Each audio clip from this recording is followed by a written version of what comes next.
India गठबंधन जीतेगा। जैसे हरियाणा में, जम्मू कश्मीर में और झारखंड में और यहाँ महाराष्ट्र में जीतने जा रहा है, उसी तरह से जीतो। चलिए, कुछ लोग 2025 में बिहार विधानसभा चुनाव है। इससे पहले जम्मू कश्मीर और हरियाणा चुनाव के एग्जिट पोल को लेकर के लालू यादव ने तोड़ी चुप्पी।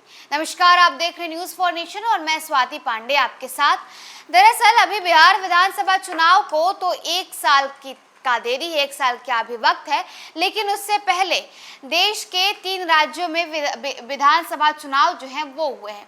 एक तो अभी तो झारखंड में वक्त है, लेकिन उसके पहले जम्मू कश्मीर में चुनाव हो चुका है, वहीं दूसरी तरफ हरियाणा में भी चुनाव हो चुका है और एग्जिट पोल भी जारी कर दिए गए।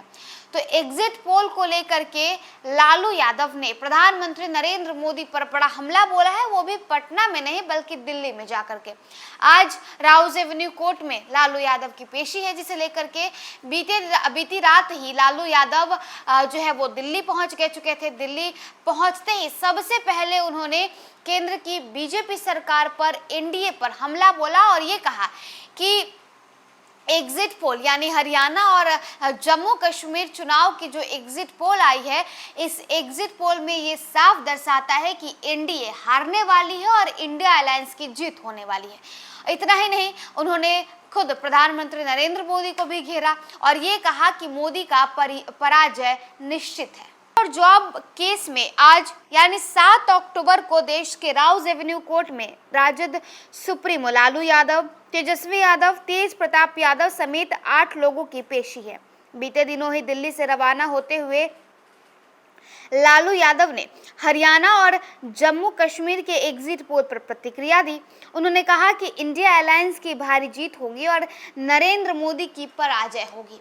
इतना ही नहीं, इस दौरान उनके साथ उनकी बेटी मीसा भारती भी मौजूद थी और उनकी पत्नी राबड़ी देवी भी मौजूद थी। सांसद मीसा भारती ने कहा कि एग्जिट पोल ने बता दिया है कि इंडिया गठबंधन की सरकार बनेगी, देश की जनता की सरकार बनेगी, भारतीय जनता पार्टी की सरकार नहीं बनेगी। आपको बता दें कि तमाम एग्जिट पोल में हरियाणा और कांग्रेस की सरकार बनती दिख रही है। बताएं तो वही जम्मू कश्मीर में कांटे की टक्कर है। हालांकि नेशनल कॉन्फ्रेंस और कांग्रेस गठबंधन को बीजेपी पर बढ़त मिलती दिख रही है। जमीन के बदले नौकरी केस में कोर्ट में पेश होने के लिए लालू यादव दिल्ली पहुंच चुके हैं। वहीं तेजस्वी यादव आज दुबई से दिल्ली पहुंचेंगे और तेज प्रताप यादव पहले ही दिल्ली में मौजूद हैं। इस केस में पहली बार तेज प्रताप को भी समन जारी हुआ है।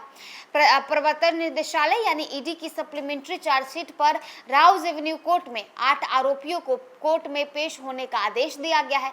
जमीन के बदले नौकरी मामले में कोर्ट में पेश होने के लिए लालू यादव दिल्ली भी पहुंच चुके हैं। वहीं आरोप यह है कि 2004 से 2009 तक रेलवे के अलग अलग जोन में ग्रुप डी पदों पर कई लोगों को नियुक्त किया गया था और बदले में इन लोगों से अपनी जमीनें तत्कालीन रेल मंत्री लालू यादव के परिवार के सदस्यों और संबंधित कंपनियों के नाम ट्रांसफर की गई थी।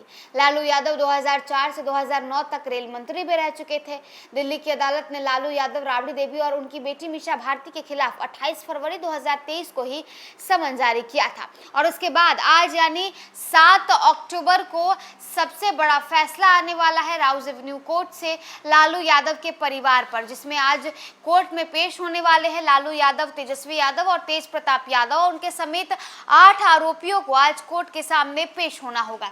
अब जहां एक तरफ लालू यादव बीते दिनों ही दिल्ली पहुंच चुके थे, तेजस्वी यादव आज दुबई से दिल्ली पहुंचेंगे, तेज प्रताप यादव पहले से ही दिल्ली में मौजूद है, तो वहीं लालू यादव जैसे ही दिल्ली चाहते हैं, जैसे ही पटना से दिल्ली पहुंचते हैं, सबसे पहले वो केंद्र की बीजेपी सरकार पर हमलावर होते हैं, एनडीए गठबंधन पर हमलावर होते हैं और हमलावर होकर ये कहते हैं कि हरियाणा और जम्मू कश्मीर के चुनाव की एग्जिट पोल साफ साफ ये दर्शाती है कि एनडीए को करारी हार मिलने वाली है और इंडिया अलायंस की जीत होने वाली है। तो देखिए, मीसा भारती ने भी और लालू यादव ने भी, दोनों ने ही हरियाणा और जम्मू कश्मीर के एग्जिट पोल को लेकर के क्या कुछ कहा है वो हमने आपको बताया। फिलहाल इस खबर में बस इतना ही। आप देखते रहे न्यूज फॉर नेशन।